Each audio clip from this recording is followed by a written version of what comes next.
Live from Chicago, it's Chris Sells His Soul. I'm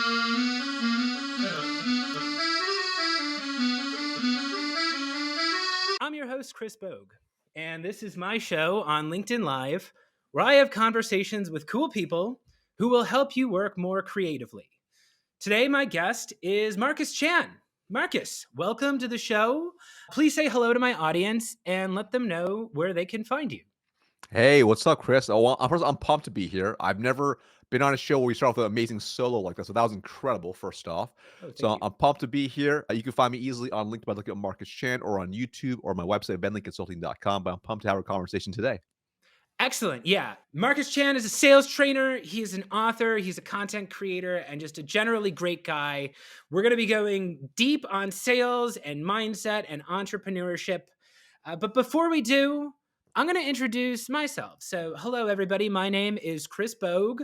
I am a content creator. I am a coach, an entrepreneur, and a sketch comedian.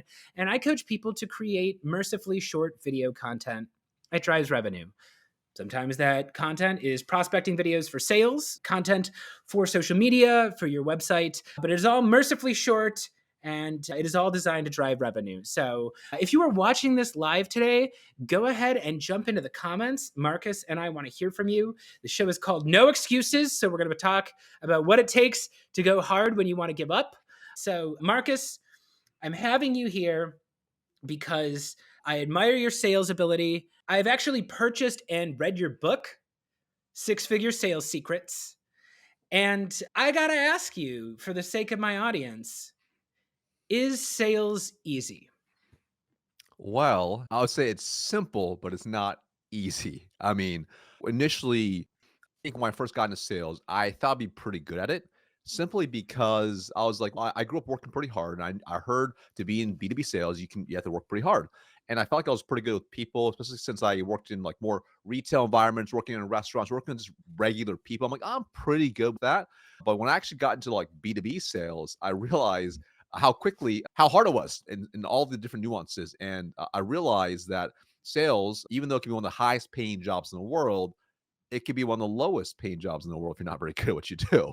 And I realized that very quickly. And it could become a death by a thousand paper cuts if you don't know what you do. Long answer short, yeah, sales is pretty hard. It's simple, but it's hard. Yeah, I would tend to agree. We're going to talk a little bit about growing up. You mention in your book a lot of the struggles that you went through in sales, and gotta say, it was the exact opposite of the struggles I had. Neither of us were brought up wealthy, so we have that in common. Mhm, For me, social skills were always easy for me. I was mhm. always the kid who was willing to talk. I was a bold kid. I had no problem talking to strangers. That remains one of my best sales qualities to this day. What took me a long time to learn is that having an outgoing personality is not the same as having sales skills. It's And true. if you think they're the same thing, you're going to be in trouble, because just because people like talking to you does not mean they're going to sign $1 million contract with you. And I was a kid, I was a theater kid, and I excelled in school. I did well in school. I was in the gifted program. Growing up, it was always very easy for me to talk, to write, to get A's in school. And it was a real blow to my ego when I started doing sales, and that did not immediately translate to me hitting and exceeding my quota. While people who were not straight A students, who were not the kinds of writers and speakers that I was, were out there smashing their quota and making twice as much money as me. So I want you to just take my audience for a minute through what it was like growing up for you, and what were your skills like, and what were your struggles like before you ever got into sales. Yeah, 100%. So we're gonna go back in time a little bit. I wish I could say I was like that kid who was young, who was really talented, really skilled, who had this natural gift of gab, who was just whatever he said, people just would do whatever he wanted to do. I didn't have those skills. In fact, I didn't start speaking till I was 4 years old. So even at that point, growing up, being young, everyone thought there was something wrong with me. There's something wrong with them. I was quote unquote special, right? And even when I started speaking at 4 years old, I had a major speech impediment, and I was blurring English and Mandarin Chinese together. So people really struggled to even understand me. So when I got to like grade school age, they actually put me through special like speech impediment classes, special classes. I remember even like in first, second grade, my parents were like, hey, let's just have them test for the talented and gifted program, the tag program. And obviously, I did not get into that. Mhm. And early on, just when you're young, and you look different. I was the only Asian kid in my class. It's a very predominantly white town. You sound different. You can barely speak. You can't really speak. I was the butt of a lot of jokes. I didn't have very many friends. I struggled socially. I struggled to even communicate. I struggled to really do anything. And it felt like everything I did was way harder than everyone else. Now, eventually, I was able to start taking speech classes, and that helped me quite a bit. Over time, though, I still grew up very insecure. I lacked confidence, and that stemmed all the way through elementary school, through even middle school. In middle school, we started seeing like a little bit of a turning point, and there were some things that kind of have helped me over time in that time frame because it was so hard for me, especially early on, to even be okay at school, to get okay grades, and to try to do my homework okay. I had to really work hard. Like I like work harder than everyone else. Now that work ethic came because we grew up really poor. So I grew up working in my parents' restaurant starting at the age of 5. So I was used to just like putting in the hours early on. So learning how to speak properly, I was used to practicing, verbalizing, speaking, reading, writing, trying to improve my skills. Even I remember I was trying to pick up sports. I was terrible at every sport. So there's some kids I find like, hey, if they're pretty good at academics, maybe they're not good at sports or vice versa. I wasn't really good at anything. And I remember even trying to like my parents like maybe he'll be good at swimming. I remember going to swim class and failing I was able to pass most of early classes until I got to intermediate classes. So I kept failing intermediate classes. So by the time I was like 8 or 9, most of the kids in my class were like 6 years old. And it took me like 4 years of that class to finally pass it by the time I was 9. So I was used to this like constant failure, trying to redo it. And whether I want to do it or not, my parents made me do it. So it forced me to do it. Now, this developed some skills, I think, over time, which is okay, how to persevere, how to do hard things. I think it really started to serve me. But again, socially, very awkward. Now, I think you're going to appreciate this. In middle school, I got really into street magic. All right. So, like David Blaine, like performing, there's something amazing where I saw him like, wow, he has this amazing ability to walk up to complete strangers, which I was not able to do, and completely blow their minds with some simple magic. And I'm like, what if I could do that? I want to be like that person. So I in early middle school, seventh grade, I started getting to really into magic, like getting books. And I would literally, because of that hard work pressures prior, I would practice over and over in the mirror, practicing every move. I would write the pattern, I would practice the scripting, and I would just practice to the point where I felt really good. So I kind of show friends and family, and that built my confidence a little bit. So then now I started showing my friends at school. So I started telling some friends. And what's interesting was when I showed some friends, of course, they'd be like, oh, it's incredible. And crowds of people started surrounding me, making me very uncomfortable. And it forced me out of my comfort zone. But then suddenly I learned how to engage a crowd of people and to tell stories and start doing magic, etc. So that kind of helped me over time. But that's my journey early on as a kid where it didn't come easy to me. I Mhm. wasn't skilled at a lot of things, but I had to work really hard at a lot of things to even be okay at most things. Eventually, to the point where while I got into B2B sales, I knew how to have conversations with people because of the jobs I had, the retail jobs, and that type of stuff. But then when I got to B2B sales, I realized hard work by itself, being able to have conversations with other people is only just a few of the skills that you need to be skilled at sales. Yeah. So there's a lot of things you said that I want to dig into a little bit deeper there. But if anybody at home doesn't do B2B sales, let me just soothe you for a moment by letting you know B2B sales isn't even good at B2B sales, right? You go to a startup, there's a lot of glamorous romanticizing of startup life. Even when it's going well, these sales processes are designed with one third of the team to always be cut. They've already factored failure into the process, right? And when you see somebody who's a very confident salesperson, that doesn't mean that they're never losing. It actually means the opposite. It means they are losing much more often than you are. And that's why they're able to win more. If you're never losing, it's because you're not trying. And it is a very normal thing to want to give up when you are losing. And as somebody who, again, I grew up and I picked up a lot of these skills before my classmates did. And it's actually a classic tortoise and the hare problem. where you get ahead of the race early on and then you get lazy. And all of a sudden you look around and all these other people that you thought you were better and smarter and more talented than are ahead of you. And you never learned to work that the way they did. And yeah, you ended up sleeping and losing a race that you could have won. Whereas I think once you learn how to start at zero and get better, like that's a crucial part of the process. And now I've learned, and like I've started my own business, we can get deeper into that. You can really kid yourself when you work at a company and be like, oh, my stupid boss. Oh, this stupid email marketing program scaring off all our leads. Oh, this dumb marketing. It's a lot different when it's all you. And there Mhm. is no one there to blame but yourself. And it's you thought you hated your boss like rubbing your failing numbers in. Now you got to be both that guy Mhm. and you got to be able to identify and call out and fix your failures. And you're the guy who has to deliver.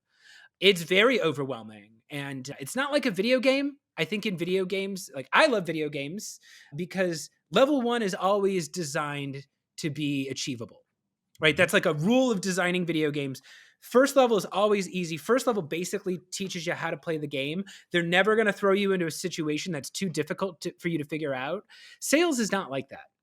You jump in, oftentimes they throw you in like the worst territory Mhm. where you've got the lowest chance of success. You've got no coaching, you've got no playbooks. You just got to start going out there and selling, and like it doesn't work. So I'm going to read you a quote from your book and I'm going to see how you square this with the mindset of improving, right? Mhm. Because there was one thing that jumped out of your book where I don't know if I 100% agree with it, Marcus. And it's this line Okay. about mindset. Mhm. And you said that in order for someone to be successful, they have to have a mindset that says, quote, my solution is a no-brainer. I have absolute belief that my solution is the best. I have the only cure to solve their ailment. Maybe or no are not options. I cannot comprehend why they would not say yes to. On the one hand, as a guy who's had a lot of sales jobs, as a guy who started his own business probably before he was ready, I'm like, oh yeah, you know what? You need delusional confidence if you're going to make it here because the odds are going to be stacked against you and you have to not let that get you down. On the other hand, arrogance can be a real problem with salespeople, with entrepreneurs, with anybody, with humanity. Ego is can be a deadly thing. And I find sometimes you can oversell yourself on how good your solution is. And that can lean into problems too. So tell me why you put this quote in there and how you square that beginner's mindset with this mindset of overall confidence. You will not accept anything other than your solution is the best. So first of all, I love you brought this specific quote up, right? Because I know also it rubs some people the wrong way, which I absolutely love. Because at the very core of anything, okay. And by the way, arrogance is never good in any situation. So there's a difference between arrogance versus confidence. There's a difference between having an ego versus being confident in your solution. But when I think about at the very basis of anything that we do, is the concept of having a belief, right? And beliefs can either be low or they can be high. Okay. And if you have a low belief in anything, as a byproduct, the actions you take are also going to be low. They're Mhm. directly correlated. So, for example, if you are trying to learn how to ride a bike for the first time, if you fell off when you first got on, if you believe like you'll never learn how to ride a bike, you're not going to take the action to do it. Mhm. Okay. Now, if you have really high belief in anything, as a result, you're going to take high action. You're going to do more things. You're going to do what's going to be hard. All right. And then again, this is just like anything else. If you believe, even if you fall off your bike, that you eventually will figure it out, you'll keep getting back on the bike, and eventually you can learn how to ride a bike. And that leads to the third connection, which is the results in success. So if you have high belief, you have high action, it will lead eventually to high results. Mhm. This is for anything and you do in your life, right? For example, if you learn to play clarinet for the first time, you're going to be terrible the first time. But if you believe by practicing certain things, if you have a high belief, then you'll have high action and then you'll have high result. You can keep doing. If you believe in specific religions, as a result, you will do the things as part of that religion and eventually you'll have success in your religion. So this is Mhm. for anything in life. And this ties right back to that exact same principle of having that pure belief that you have the cure to their ailment, that you have the best solution in the world. Yes, it potentially may be delusional, if you will. But what happens is when you truly believe you can really help somebody, What does that actually mean now? That means you'll probably do some of the hard things you wouldn't normally do. You're going to do outreach where you don't feel like it. If you believe you can actually help them, you can do hard things. So just if I'm a doctor and I know you are deathly sick, if Mhm. I know I have the cure to your ailment and I care about you, Chris, even if Chris says no, I'm going to take the time to uncover what's really on his mind and see if I can influence him in the right way to see the better path. And if I truly believe my solution is the absolute best, can truly impact and help this prospect and their business, it's my duty to actually reach out and to help them. To, if they have objections, to do my best to help influence them in an ethical way to see the better way of doing things. And only when you have a high level of belief can you take those actions. But if you don't have the belief, then you're going to say, our product's not that good anyways. I guess there's better people out there. They give you an objection. Oh, you're too expensive. You're like, oh, you're probably right. And you'll actually fold because your belief is not strong enough. So the counter I would have to that is, and maybe you've seen this with some of the salespeople you've trained. I have run Yep. into a problem throughout my life where I come in hot. You put me on the sales team, I'm that Yeah. guy. I'm like Yeah. setting meetings, I'm closing right because I don't Yeah. know anything about the product yet. And I'm Right. able to stay focused on Mhm. their problem. Right. I'm able to stay in Right. that consultative role Mhm. because I Yep. literally don't know the answers to their questions. Mhm. Yep. And then I become and this is also why in my training, anytime Mhm. anyone focuses too much on their competitors, I'm like, no, no, no, no. You might learn something you didn't want to know, you know? Mhm. And to me, it was like, I had never started my own business before. My parents were not business owners and stuff. I just went out there and I was like, what do sales trainers charge? Mhm. All right. And I started winning like 5-figure consulting contracts. I had never asked for Mhm. that much money. And then over time, did you know that this person's been doing it for 10 years and they don't charge as much money as you? Did you know that this person charges that and they do this and that? And the more I learned Mhm. about other people, the more I'm like, oh my gosh. And it's like the same thing with when I would sell a SaaS Mhm. product. I Yep. would have nothing but confidence. And then they'd be like, you know what? This little feature, the FCC is looking at that and they're going to lose that. And I would get focused on all these little Yep. details and I would lose confidence in the sale. So, Your how do belief you deal shifted. with how do you deal with reps who know too much? How do you know when they get too much into they've read too much of the criticism, they've read too many of the negative Mhm. reviews on G2, Mhm. they've taken that feedback to heart and now they've internalized that the solution they're selling is not as good as they thought it was. What do you recommend they do in a situation like that? Fantastic question. So this is actually why belief and confidence I see as like a bank account. It needs Mhm. constant deposits in it. Otherwise, the withdrawals are too much. And everything you do either deposits or withdraws from it. And if we're not, and nothing stays stagnant, by the way, it doesn't say equal. It either goes down every day or goes up every day. So this is actually why it's really key as a sales professional is you have to constantly train your mind to see the greatness in the solution. So I'll give you a really simple example. I did this with my sales team, right? Because as a rep, I fell into this trap and no one helped me out of it. They just said, just suck it up. It's still better than everything else. Everyone's got problems, which is true. I understand that. But I'm like, it didn't help my confidence. Yeah. So what did I start doing, especially with myself and also down the road as a leader, was I started to brainwash myself each week by literally rereading case studies, rewatching interviews with customers, like making sure I found the wins in the conversations. And this is really important. If you're running a sales team, like even my sales team now, every week, what do? We review wins from the prior week from our clients. Yeah, you celebrate the wins. It's 100%. So this because reality is there's gonna be complaints. There will be issues. There will be support tickets. That's normal. Like you literally cannot make everybody happy, but you can show consistently the success of when you control the focus. That's what happens. Like the saying goes, what you focus on expands. If you focus on the negative, that's what expands. If you focus on the positive, that's what expands. If you think about this, if you just keep reading the news, you think your world's gonna fall apart. But the truth is, the majority of people who read the news, most of the time, the stuff they're reading about doesn't have that much impact to their actual daily life. It's just True. a reality. Yeah. Yeah. But they read it anyways, and they're like, "Oh, the sky's falling." They're like Chicken Little. So this is actually why I don't even read the news. This is why, Mhm. even with social media, I block all my feeds. I don't even go down the feed because what I'm doing is I'm controlling the narrative in my mind.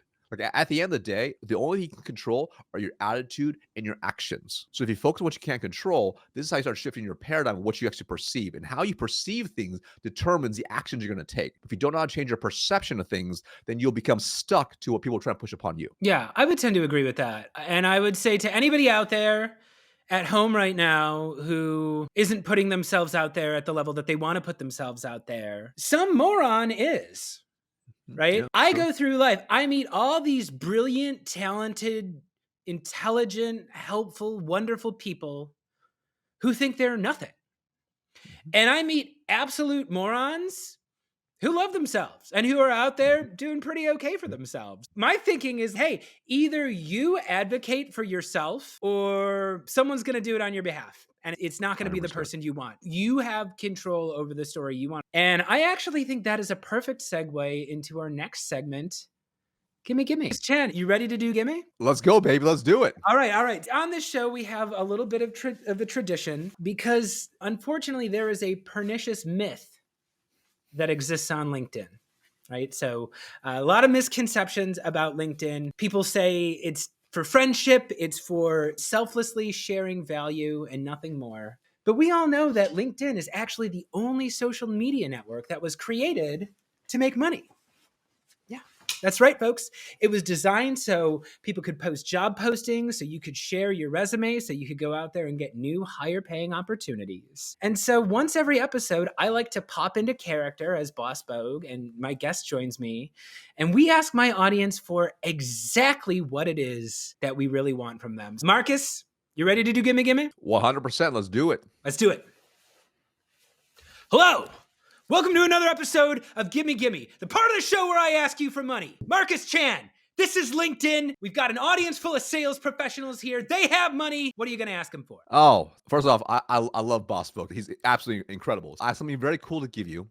And tell you what, if you go for this every single week, I'll give you a brand new free training that'll help you make more money in B2B sales, from filling your pipeline to closing more deals to closing deals faster. And guess what? It's completely free. So What? it's completely free. I'm giving it to you completely free. So you'll see the QR code right there. If you scan the QR code, you can join my newsletter. Every week, I'll give you brand new free training, tactical things that will help you make more money for the rest of this year and into 2024 and beyond. Yeah, if you don't sign up for Marcus Chan's newsletter right now, you are a maniac. Okay? You are an absolute maniac. You are a psychopath and you disgust me. Okay? This man exceeded quota for 13 years straight. All right? That's not an accident. Let's be clear. Some of you President's Club members out there, that you only did that once, right? You had one amazing campaign, and then after that, you got put on a pip and you got fired. Happens to the best of us, right? Not Marcus Chan.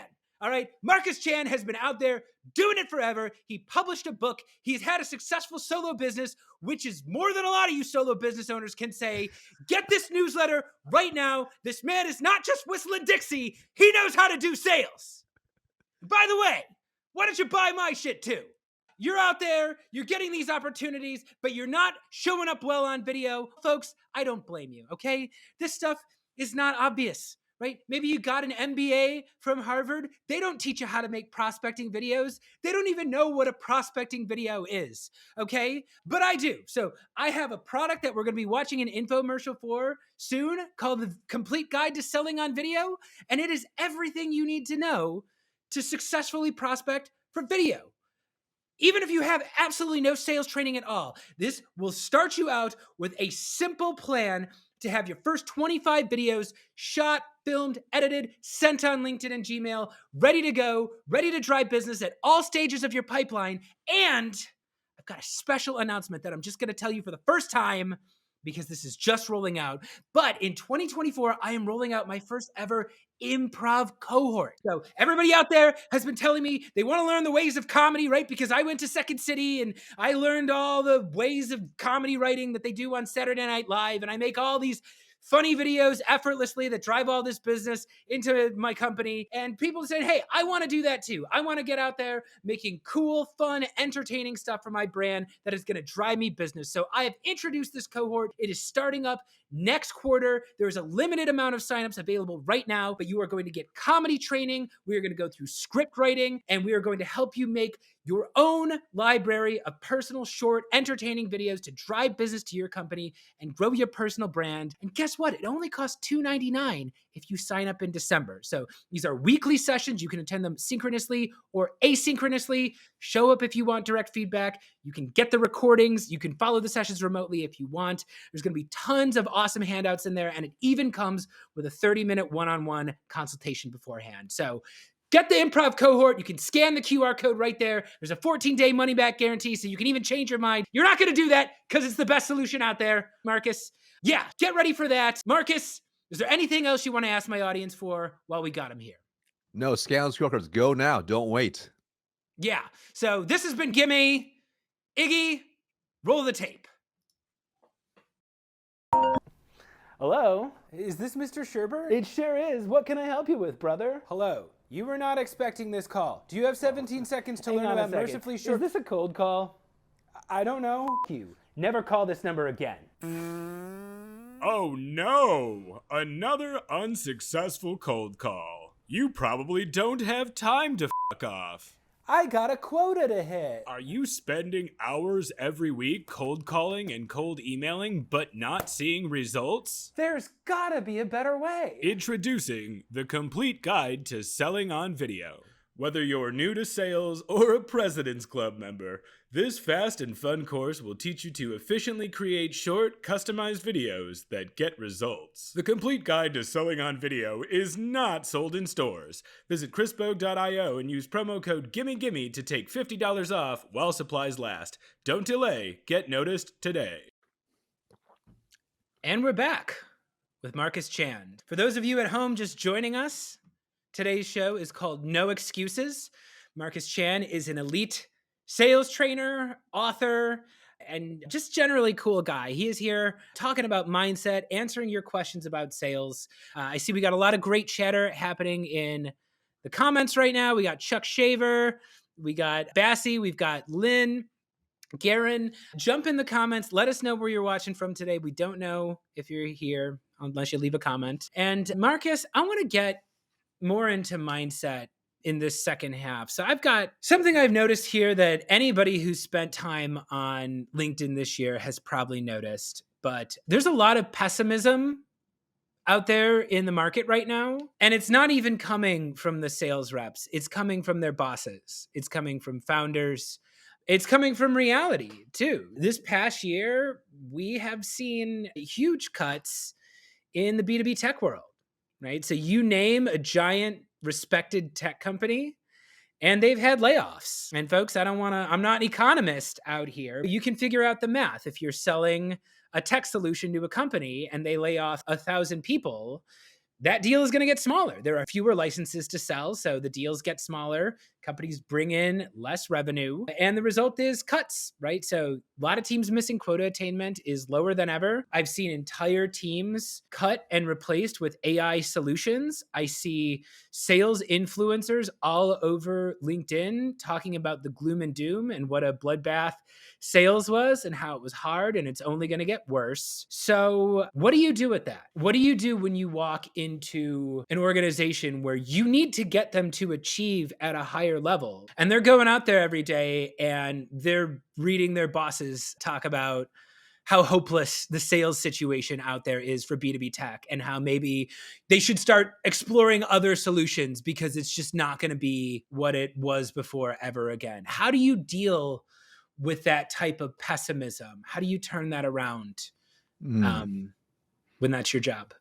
So great question. And I'm just going to share a quick story. So when I got started in B2B sales, this was in June 2007, right before the 2008 recession. And I was pretty hopeful. First time B2B sales, very excited, joined the company. It was a startup division of a major company.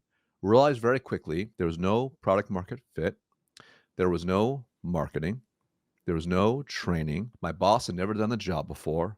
There was no real tech stack. I had to figure everything out. As I was trying to figure everything out, the recession started to hit. Businesses were literally closing. Like even the territory, I had the smallest and worst territory. And I was very scared. In fact, the news was going crazy because then once 2008 hit, right?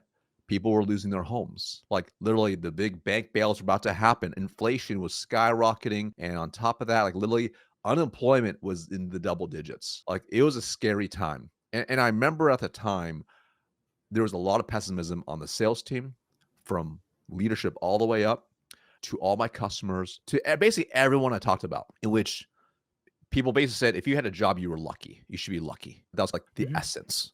And it was definitely a mindset of scarcity, of fear. And early on, I bought into it. I sucked it all in. I'm like, oh my gosh, you're right. This is the worst possible. And I also joined the masses of being miserable, being a victim of struggling, blaming everything. And then I realized it did nothing for me. And I realized at that point, and if you ever seen a circle of concern versus a circle of control, I think it's a Stephen Covey principle, right? In the circle of concern, you focus on things that you can't control. And what happens is the more you focus on it, the more things get worse. So now what happens is every time you hear a piece of news negative or you see something that's bad's happening, you're like, yep, I knew it. It's gotten worse. And what happens is it starts to impact your brain, and you get these negative thoughts in your brain. And I call them ants, automatic negative thoughts. And the Mhm. scary part is once one crawls into your brain, other ants follow it, just like in your house. If ant infestation, one follows the other. Before you know it, you have a whole infestation in your house or in your brain. And you're just like, this is the worst possible. Every day is a drag. Everything's terrible. You're just dreading life. And at that point,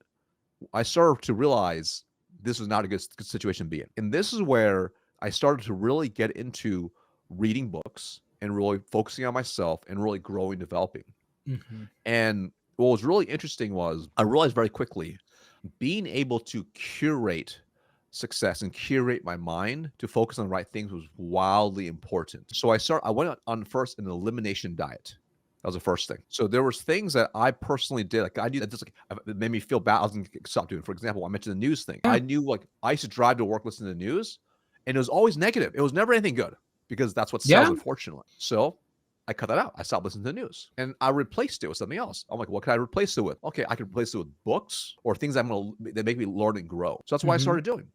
Right. So first, like I went to the library and they had books on CD. I literally took the CDs and I burned copies to my iPod at the time because it was back then, and I plugged them on my car and I listened to that.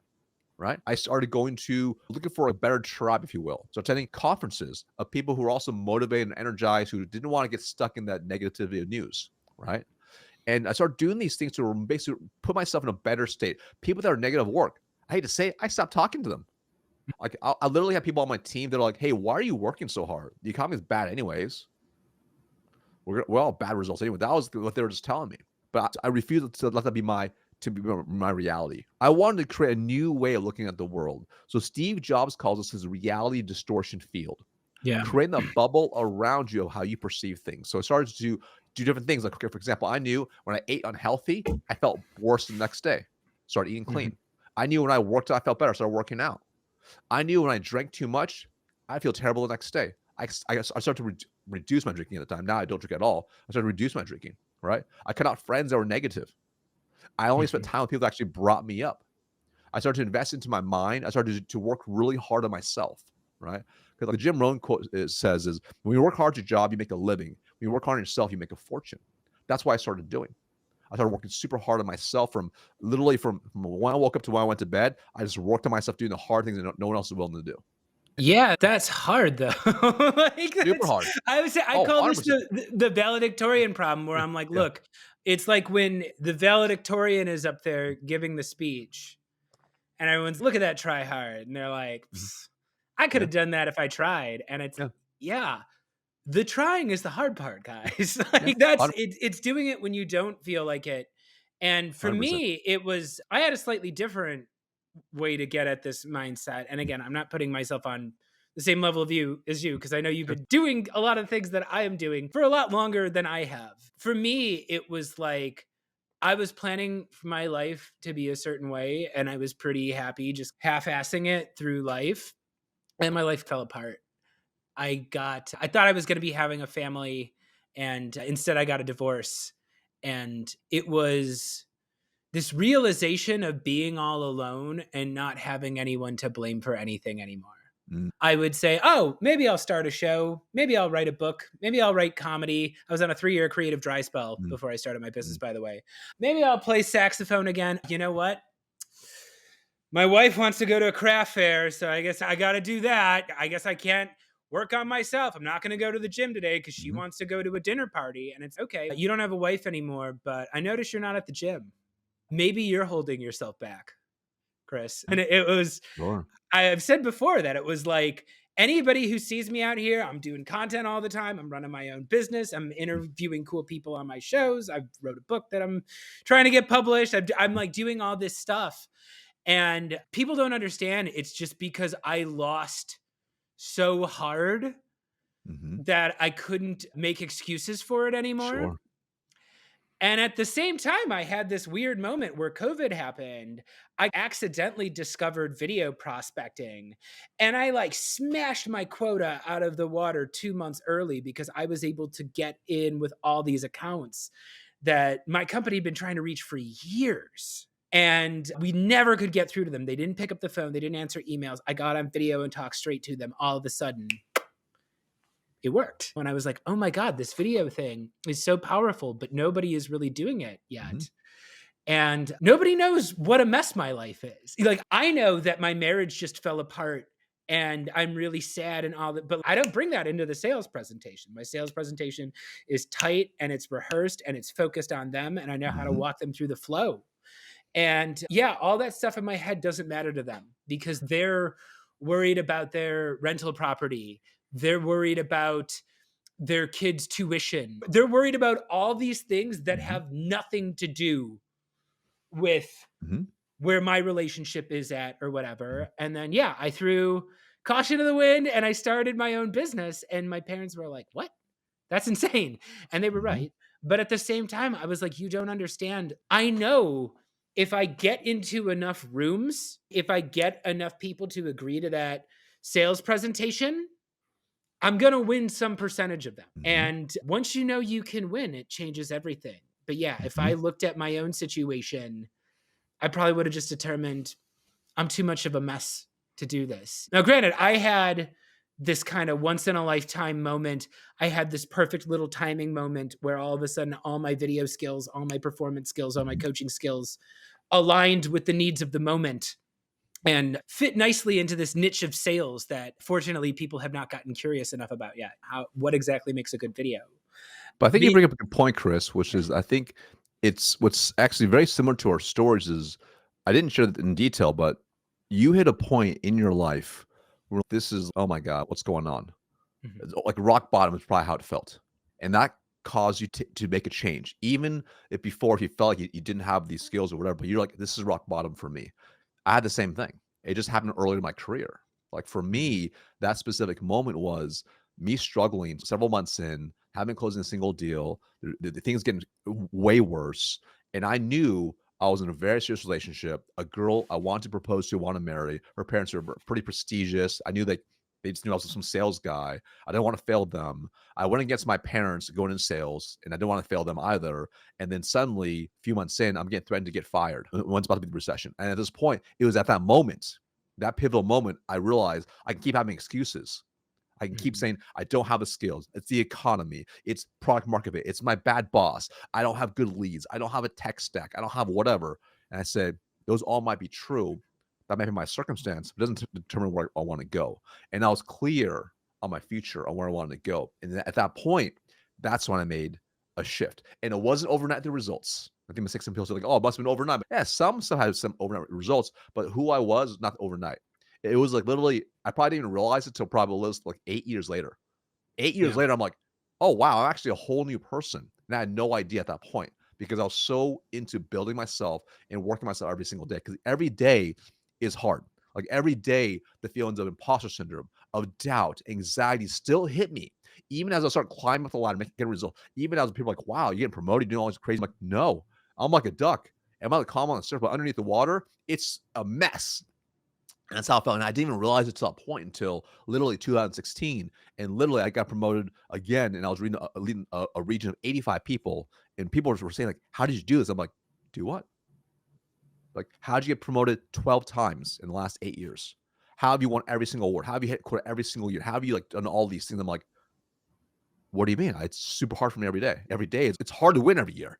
Every year the number goes up. Every year is hard. Every day is hard, right? And I realized it's all those little things I've been doing to lead to that point that was leading to these type of results. So I think it's such a good question, but it never goes away. You got to earn it every single day as a firm believer.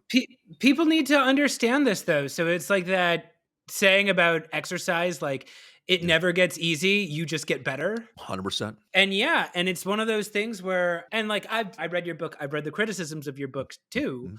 And the Mhm. criticisms, they all think it's too easy for you. They Right. and this is the irony about giving sales advice too. I like to think I have a pretty unique background at the very least, right? Like I've Mhm. leaned into, I learned early on, like you want to lean into what's different about you for Mhm. your personal marketing. So like I've leaned into the Mhm. comedy, I've leaned into a lot of the things that I know other Mhm. people don't have, including the video. So I Mhm. just talk a lot about like, where do you put the lights? Where do you put the camera? Mhm. Stuff that they don't explain Mhm. in sales training. But at the end of the day, if you read a sales training book Mhm. today and you read a sales training book from the 1950s, they're not that different. It's like It's actually true. Yeah. sales Yeah. remains astonishingly Mm. the Mm. same no matter what kind of breakthroughs come out there. You always need to have some sort of disruption, right? Mhm. There's always some point where the other person wants to carry on their merry way doing the exact same thing they did yesterday, and some sort of outside force needs to interrupt them, steal a little bit of their attention, and pull them into an interaction that blossoms into something larger. And that is always how it's been. And Mhm. it's funny because every time people are like, "Oh, sales is harder than ever these days." There was never a time where people didn't say that. Hard. When you started in the recession, that was when I was graduating college. Yeah. They said the same thing then too. And you know I what? know. They're going to say the same thing next year. They're going to say the same thing 5 years from That's now. right. It's never going to be easy because there's a part of it that's always unnatural. On top of that, you're dealing with human beings, right? Human beings are unpredictable. That's just the reality. So it's like when you deal with human beings, you're basically trying to influence someone outside of you to do something, or multiple people in a complex situation. So anytime that's going to be the case, that's never really going to be easy. Like the tactics may change, the strategies might change, but at the end of the day, you're dealing with human beings. So that's why it's always going to be hard until And you start learning some things that actually make sense for dealing with human behavior. this is the thing I tell people that upsets them. I did a whole episode on it with Heidi Briones once, but I'm like, hey, here's actually the hardest part of sales. You have to annoy people. And if you meet a Gotta be okay with it. salesperson Yeah. who says they've never annoyed anybody, they're lying to Yeah. you. Yeah. And I can And you tell have to be you that. okay with it. You have to be mentally okay with it too. And I tell them, Yeah. I'm like, look, you know who annoys me? My alarm clock. There's Yeah. nothing more annoying Mhm. than when it's, hey, it's time to get up and you want to keep Mhm. sleeping. It is just doing its job. Mhm. The fact that I am annoyed by it does not mean that I want to stop using my alarm clock. Like, I That's right. need it because it needs to be annoying enough to get me out of bed when I would rather sleep. Mhm. So, if you are a salesperson, you are always going to have to deal with someone being annoyed by your outreach, annoyed by your phone Right. call, annoyed by your cold email, annoyed by your LinkedIn content. If you are trying to do sales, or if you're trying to run your own business without ever annoying someone by being too salesy, it's not going to happen. That's right. It's just not. Lean towards discomfort. You'll never make 100% people happy.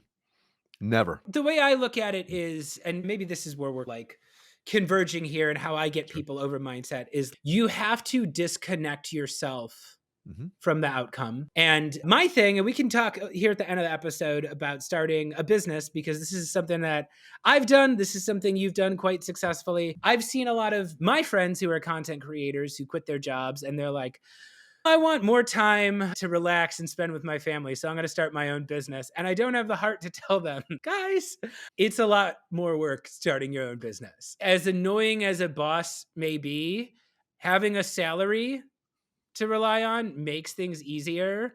It's a real wake up call when all of a sudden the only money you make is money that you ask for. If I stop working for a week, if I slack off for a week, I'm going to fall 3 weeks behind. If I just don't feel like showing up for a month, I'm going to fall 3 months behind. If I'm not always putting stuff in the pipeline, if those things, those nice to haves disappear on me, I am up the creek. I need to make sure like the sales process takes weeks or months. You always Mhm. have to be putting it out there. And yeah, that's my thing that I tell people with entrepreneurship is I'm like, look, I was a speech team kid, and speech team is you go up, in front of a bunch of hungover college kids who are judging you when you're in high school. And if you make it to the final round, you get 3 judges, right? There's usually 3 prelim rounds, then there's a final round. And everybody who has ever won a speech tournament has experienced the same thing. You go into a finals round and there's 3 judges. One gives you a 1, one gives you a 3, and one gives you a 6. And I go, those 3 people all watched the exact same performance in front of the exact same audience. One of them thought you were the absolute best. One of them thought you were the absolute worst. One of them thought you were just in the middle. The trick I am finding to entrepreneurship is how can you constantly put yourself in front of those judges that are going to give you a 1? And for me, it's been a matter of being like, okay, maybe this person rejected me. Maybe they were like mean, like hurt my feelings. That's the judge that gave me a 6. So it's not their fault. And certainly I'm going to take their feedback. If I'm always listening to feedback, you want to get better. But the trick is not to give up. I'm not going to give up and sulk because, oh, this person thought I was the worst. That next person I talk to today might have me as the, like, it could literally be 20 minutes from now. I talk to the next 100%. person and they're like, oh my God, this is amazing that your timing is perfect. I literally just had a meeting with my team that we need to do more video. I send them it's the easiest close on earth. But yeah, I've had to disconnect myself emotionally from those 6s and just say, you know what? You're going to find the judge that gives you the 6, no matter how good you are. Someone said to me once, you could be the sweetest peach on earth. There are some people who just don't like peaches. It's true. 100%, man. 100%. I say there's a 10, I call it the 10-10-80 rule. 10% of people you talk to will never buy. Yeah. Regardless of how great you are, no matter how amazing it is, no matter how well it lines, just not going to do it. 10% will always buy. So regardless, like you do a decent enough job, like it's a pretty good fit, they'll probably buy. That's probably why even the worst reps have at least a 8 to 10% closing ratio, right? Then there's a middle 80. They can go either way. Just depends on how good you are in your whole process and how well you can align to what their needs, how well you multi-thread. The key is forget about those 10% they'll forget about you, that you don't win. Forget about the ones that you're going to win anyways. Move that middle 80 as much as you can and learn from them. So even if you lose those deals, how can you improve your process? How can you get better for the next call? Awesome. I want to bring up Kyle's point. Kyle, thank you for sharing this. I'll let you start with this, Marcus. How do you deal with imposter syndrome? It seems like it comes in and out of our lives. I know this is something I see people on LinkedIn talk about all the time. What do you think about imposter syndrome, and what do you use to get over it during those moments where you feel like, oh my God, I'm a fraud? So I think it's a very real thing. I get it. I get it every day, realistically, right? It hits me every day. Can I really be doing this? Should I go back to corporate? And I might cut out for this. Can I be an entrepreneur? And I've been doing it for 4 years now, right? When I was in B2B sales, same thing. It happened all the time. So I think it's very normal. A few things that personally has helped me, and hopefully help you, Kyle, and everyone else listening out there is, I always find whenever we get these negative thoughts like this, what can we control to position ourselves to feel best about ourselves? Like I always find what's controllable. So for example, like this out there, but like the better sleep you get, the better you feel, the less likely you are to get impacted by negative thoughts. Sounds crazy, but the reality is getting a good night's sleep can really help you control your thoughts a little bit better, right? Eating properly, same thing. I hate to say it, but when you eat really unhealthy foods and it's sitting, you're not feeling great, feeling bloated, you are more susceptible to negative thoughts like imposter syndrome. Even with moving, just exercising. If you don't move and you're sedentary all day, you don't get that blood flow, you are more prone to just these type of thoughts, right? So first off, it's controlling what you can control, those type of things, right? Also, I find it hits me heavily if I allow myself to compare. So if I'm suddenly like scrolling the feed and I'm getting hit with ads on Instagram of like, hey, I did like $10 million in 3 days doing this. I'm like, oh my God, I'm a failure. Those blocking the feed, just curating that stuff out. Don't pay attention to that. That stuff hurts you quite a bit. So all those things are going to be like, you want to eliminate and add the things that are going to help serve you. But also on top of that, it's creating the habits of taking action even when you don't feel like it and breaking it down to specific things you can do each single day so you can do those things, right? So for example, if you are, I know you're in sales, Kyle, but if you're doing imposter, maybe a new role. If you reverse calculate your numbers, hey, each day in order to hit my OTE, I need to make at least 20 calls a day based off my conversion metrics. Building that in your calendar and just making a habit to do those things regardless of how you feel, building that habit, it's going to help you minimize it. Doesn't mean it'll go away, but it helps you consistently push through. Now, on top of that, one key thing is like, similar to similar to I mentioned before, reading case studies, etc. You need to train your mind to think about how have you been successful each day. So for example, I recommend like a daily win journal. Every day, write down what's one win, one learning from the day. When you start training, you ask yourself that kind of question. It's amazing. Even if you have the worst days, like my one win is, hey, you know what? I chose to do 20 calls. I made the calls anyways. That's pretty good. Ooh, see, You know? I've got a couple opposite hacks Sure. there, Yeah. Kyle, if Yeah. you're Yeah. interested. Yeah. So I actually do the reverse of the not worrying about the people out there who are like, I made $10 million with this one weird trick. I Yeah. look at the opposite. And this is what I do a lot in my coaching too, where people they're afraid to put something out there because they're afraid it's not good enough. I'm like, look at all the absolute morons out there who are building an audience. If somebody is out there with absolute idiocy and they're doing well for themselves, why can't you go out there and say something True. intelligent? Like, why can't you go out there and try? And then the other thing too, those opportunities that you were just going to win anyway, those are actually motivating for me. And I had a guest on a couple weeks ago, Love Juma it. Bannister, and he had a great quote that I've been thinking about a lot this past month. And he says, there are some opportunities in life that to win, you merely need to be present.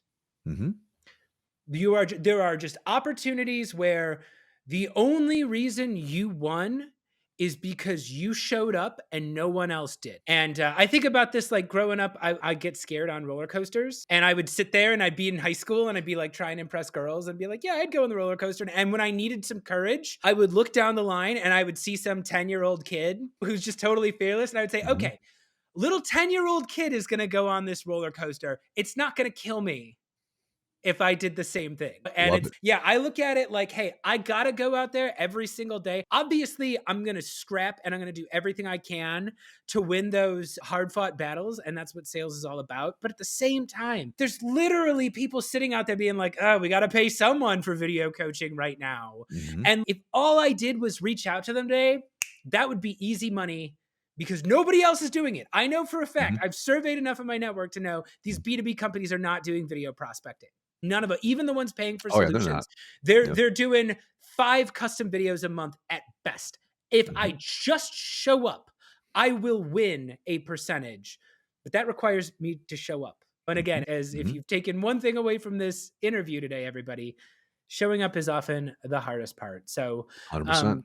Marcus, I loved having you on the show. Unfortunately, we have reached the end of today. We are out of time. Let's just go here one more time for anybody who is joining us late today. People like what you're saying. If they want to check out your newsletter, your coaching offerings, or just more Marcus Chan, where should they go to find more Marcus Chan? Awesome. You can find me on LinkedIn or YouTube. Just look up my name or head over to venliconsulting.com. You can access all the free resources there as well. It's been a pleasure, my man. Thanks for having me on. Yeah, thanks everybody at home. If you missed it, go ahead, scan the QR code right there to subscribe to Marcus's newsletter. I'll give you a minute. If you forget how to do it, you take out your phone, you switch it to camera, and then in camera mode, you just hold it right up there, and that'll take you straight to it. So I'm going to give everyone a moment to do that. And in the meantime, too, you can find me. I'm Chris Bogue. Follow me on LinkedIn. Be sure to ring the bell, follow, connect. I'm friendly. I'm a social guy. Connect with me. I'd love to connect with you. You can check out my coaching offerings, my courses, and everything that I sell at chrisbogue.io. And if you want to listen to previous episodes of the show, go to Spotify or Apple or wherever you get podcasts and search for Chris Sells His Soul. You can find all past episodes there. Thank you very much. Say bye, Marcus. All right. See you later.